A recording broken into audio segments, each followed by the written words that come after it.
Ouattara Ndiaye Massok que j'accueille avec beaucoup de fierté, qui d'ailleurs sort d'une autre chaîne de télévision, aussi donner un coup de pouce de ce côté-là, c'est aussi ça le panafricanisme.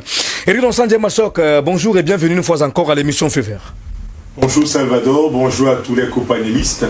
La fierté, comme j'aime à le dire, est la mienne que de participer à l'éclairage d'une Afrique qui sort progressivement de son obscurantisme pour rejoindre ici les rayons dardés d'un soleil qui veut désormais que la clarté soit la part la mieux partagée du panafricanisme qui se veut de plus en plus progressiste. Je ne saurais être long si ce n'est pas m'arrêter et saluer ici la haute personnalité, je préfère encore dire la personne de M. Achille Émile Pandey, administrateur civil principal, sous-préfet arrondissement de D à 2e, un de ceux-là qui ne cesse de militer pour que le Cameroun retrouve l'érection de ses grands jours, pour que le mariage avec le développement soit la chose la plus bonne par une alliance réelle. Merci beaucoup d'avoir répondu présent à cette autre invitation formulée, Éric Ndiaye. Quoi la radiation de Tidjane Thiam sur les listes électorales? Quelle est donc votre grille de lecture sur cette affaire? La première. Alors, M. Salvador Ndiambé, pour aucune raison, je n'aurais manqué à cette messe dominicale qui a vocation essentielle d'exorciser les esprits anéantis de la mentalité africaine. Ce qui arrive aujourd'hui en Côte d'Ivoire trouve sa raison dans l'histoire. Lorsque nous sommes à l'aube des indépendances, l'Afrique de l'Ouest a deux grands leaders. Ouais. Un dealer, l'autre leader. On a Modibo Keïta, qui est déjà imprégné du communisme, qu'il hérite du bolchevisme russe. On a de l'autre côté Houphouët-Boigny, qui est un pur produit du capitalisme. Il est question de faire de l'Afrique de l'Ouest en ce moment la chasse gardée du précaré français. Alors on va à la fabrication d'un Léopold Sédar Senghor pour la déstabilisation d'un Modibo Keïta. Aujourd'hui, celui qui est radié de la course est le petit-fils d'Houphouët-Boigny. Oui, justement. Pourquoi est-il radié? Il est radié parce que il épouse le contexte progressiste de l'Afrique de l'Ouest qui prend aujourd'hui son azote dans le poumon de l'AES. Dans ses positions relatives à sa politique internationale, il a affirmé une amitié à l'AES. Ce qui nous conduit à la présupposition de ce qui ne condamnerait pas ce qui se passe à l'AES et au sous-entendu de ce que, une fois aux affaires, il va rallier la Côte d'Ivoire à l'AES. Par conséquent, il enlèvera la Côte d'Ivoire des pinces des États-Unis aussi bien que des mains de la France. Une fois révélé et connu, il devient l'ennemi du pouvoir en place. Son élimination maintenant, ou alors sa radiation, oui, justement, évoque et met au grand jour l'ingratitude d'Alassane Dramane Ouattara. D'ingratitude, vous parlez d'ingratitude? Oui, parce qu'en Côte d'Ivoire, les institutions ne sont pas indépendantes.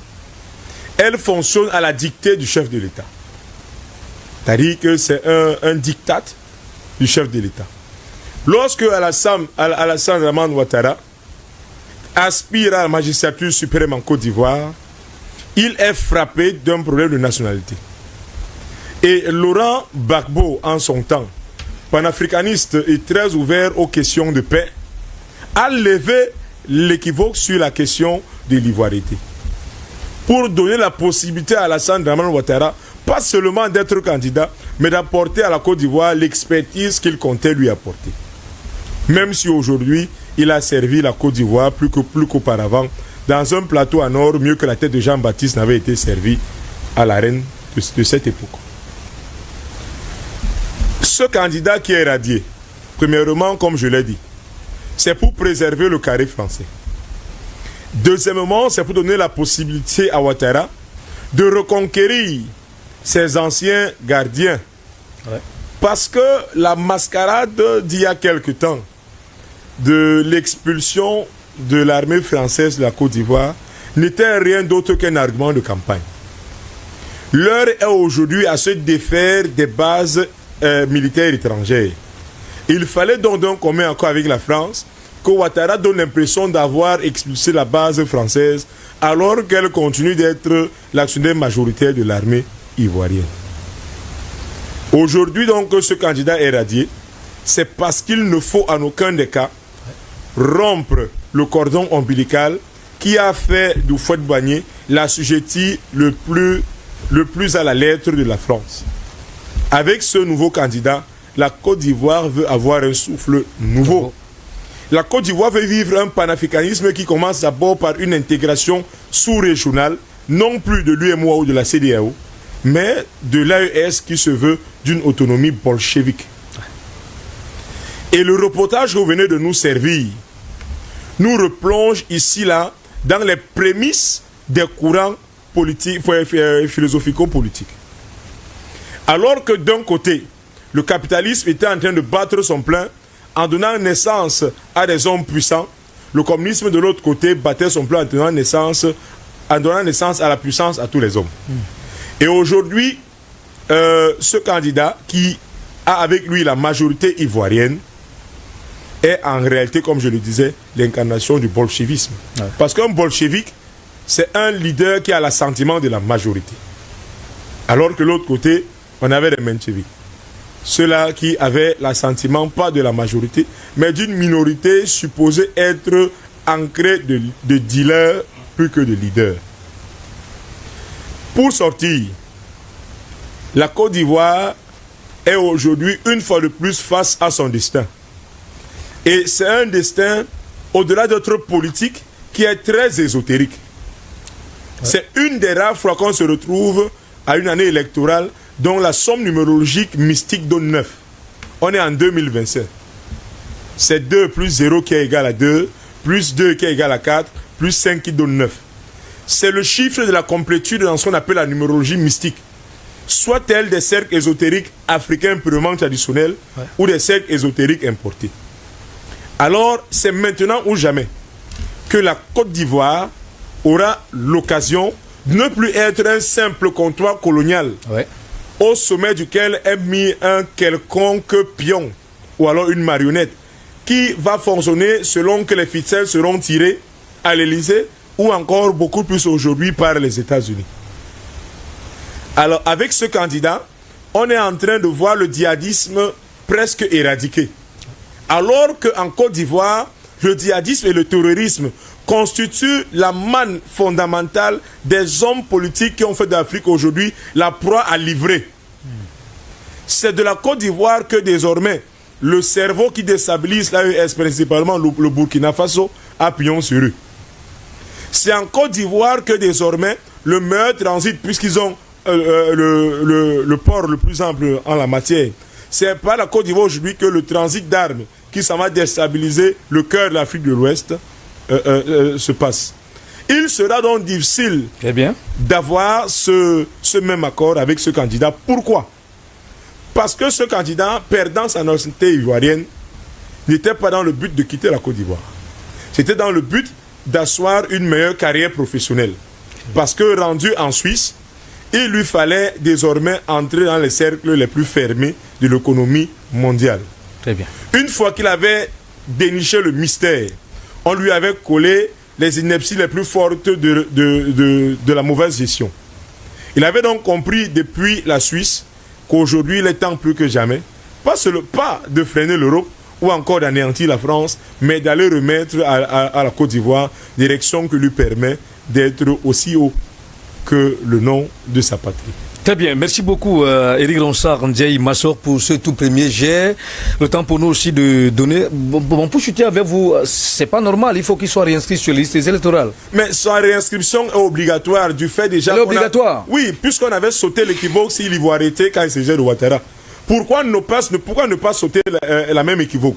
Sans être juriste, il me souvient quand même que dans l'ignorance dont je jouis, un décret présidentiel peut faire office de loi. Très bien. Et la loi n'est pas rétroactive. Au moment où il déposait sa candidature, il n'avait pas encore renoncé à sa nationalité. Et qu'au moment où les candidatures devraient être acquiescées, il n'avait plus sa nationalité française, je crois qu'il est de bon ton. Pour simplement le nom de la paix. Très bien. Qu'on le laisse aller concourir. C'est compris, vous avez parlé de... À une autre élection, maintiennent les avantages que la Côte d'Ivoire lui donne. Oui, très bien. Merci beaucoup, docteur Dikoum. Oui, docteur, quand je parlais de panafricanisme, ici j'étais dans le sens propre du terme. C'est-à-dire que sa volonté déjà à accompagner l'AES dans sa détermination à sa souveraineté est déjà une expression de se rallier à ce mouvement. Qu'est-ce qu'il connaît de l'AES, lui qui a passé toute sa carrière à l'Occident? J'arrive, monsieur Ndilié. Le fait qu'il ait passé assez de temps de sa vie de l'autre côté relève encore d'une des meilleures méthodes de pensée qui est aujourd'hui universelle. Nous sommes là exactement dans la dialectique de la caverne. C'est-à-dire qu'au départ, il est ivoirien, il comprend ce que c'est qu'être ivoirien. Maintenant, il va dans une dialectique ascendante. Il va découvrir l'extérieur de la caverne. Quand il a assez découvert et qu'il a fait asseoir une certaine autorité scientifique, il fait la dialectique descendante. Il redescend maintenant pour retransmettre par la magistrature suprême qui s'en va briguer l'expérience qu'il a eue de l'autre côté. Je pense quand même que c'est à saluer et ce n'est que ce qu'on demande à chaque individu, que d'aller découvrir et de venir partager. Maintenant, s'il faut revenir au docteur Dikoum, Thiam ici, son panafricanisme n'est pas celui que Gbagbo portait par le passé. Et il faut savoir qu'en politique, il est statique. La politique est dynamique. L'idéologie du parti est peut-être au départ néocolonialiste, mais ce sont les hommes qui ont opté pour cette idéologie. Ce sont les mêmes hommes aujourd'hui qui, dans la progression, dans le progressisme idéal politique, sont en train de voir que s'ouvrir au panafricanisme serait la meilleure manière de se protéger contre le djihadisme. Puisque qui savait, il y a encore quelques mois, que le Bénin serait frappé par le djihadisme. La Côte d'Ivoire n'est pas à l'abri. Alors, ayant compris ces enjeux aujourd'hui, ayant compris les enjeux de la multiplicité du partenariat, il est déjà sûr qu'il a compris à quel point partiser avec le communisme, avec l'Iran et la Russie par exemple, est un avantage dans la mesure où les factions militaires de ces pays qui viennent en aide à l'Afrique ne viennent pas en base militaire établie comme étant de représentation de leur chancellerie. Ce sont des groupes qui viennent pour une mission bien précise et s'en vont. Ce n'est pas comme la base militaire française qui s'est établie ici, là et là-bas, et au moment où il fallait partir, a fini par avoir pignon sur lui. Maintenant, s'il faut revenir sur le jeu de la patrie, on va se retrouver là dans ce qui a fait le mauvais enseignant et le mauvais enseignement en Afrique. Lorsque l'homme est aussi français qu'ivoirien, et qu'il a renoncé à sa nationalité française, il lui demeure par opération mathématique simple la nationalité ivoirienne. Si l'Ivoirien est en train de lui refuser d'être ivoirien, il lui demeure qu'il n'est pas du tout citoyen du monde. Et ce genre d'exemple aujourd'hui a réduit la pédagogie. Il y a une histoire qui est certainement connue dans les enfants de la pédagogie. Un instituteur arrivé dans une salle de classe, Salvador, est en train d'enseigner la soustraction. Ouais. Il demande aux enfants, il pose une opération. 3 moins 3 égale à combien? Le premier propose 6. Le deuxième propose 9. Il s'allait dans tous les sens. Quand il veut donc maintenant rentrer dans les exemples pris de la politique, il dit aux enfants, si tu as 3 beignets, et on te retire les 3 beignets, qu'est-ce qui reste? Mais les enfants dans l'intelligence politicienne néocoloniale ont dit l'huile. Parce que ayant 3 beignets, et les ayant perdus, qu'est-ce qui reste? Il ne restera que de l'huile. Alors, et ça, c'est du gros mensonge. Dans la composition du beignet qui est passé par l'huile, il ne s'agit pas dans sa dégustation de compter de l'huile. C'est-à-dire que quand Thiam renonce à sa nationalité française et qu'on lui refuse d'être ivoirien, il ne lui reste pas son humanité, il ne lui reste rien du tout. Ça veut dire qu'ici, la Côte d'Ivoire est en train d'enseigner à l'humanité son caractère inhumain. C'est-à-dire c'est un père qui renie son propre fils. Cela ne relève pas des attitudes ou encore des mœurs africaines. En Afrique, c'est-à-dire que l'élément africain qui a été copié par la Bible, c'est le fils de l'enfant prodige. En Afrique, on a toujours célébré l'enfant prodige, qui s'en va aujourd'hui parce qu'il est pris de puberté et revient demain parce que n'ayant plus rien, ou alors ayant de quoi offrir à ceux qu'il a laissés, il est reçu à grande pompe. Je crois que Ouattara ici est en train d'écrire les dernières lettres de la page de son histoire qui ferait qu'il sorte par la fenêtre, non pas par la grande porte. Vous rejoignez aussi ce que disait l'un des panélistes sur ce plateau, que le président actuel de la Côte d'Ivoire a la volonté politique d'écarter tout simplement la candidature de Tidjane Thiam. Oui, mais cette volonté politique relève aussi de sa reconquête de la France, pas du pouvoir. De la France. Parce qu'il a essayé, après avoir été déçu par le projet de l'ECO, où il pensait sortir du franc CFA de la main la plus honorable, il s'est retrouvé doublement coincé dans les pinces de l'économie. Il a voulu faire un pseudo-chantage à la France, il s'est retrouvé en train d'être complètement buté. Et la France a fini par commencer à le soupçonner de vouloir multiplier le partenariat. Et aujourd'hui que Thiam a tissé de très bonnes relations avec ces gens, il pense que laisser Thiam aller concourir, c'est lui permettre de faire des yeux d'eau à cette même France, qui n'a pas besoin de démordre quelque peu le morceau de la Côte d'Ivoire qu'elle a entre ses dents. Alors il préfère donc maintenant leur faire la part belle en leur comptant davantage fleurette, surtout que son épouse...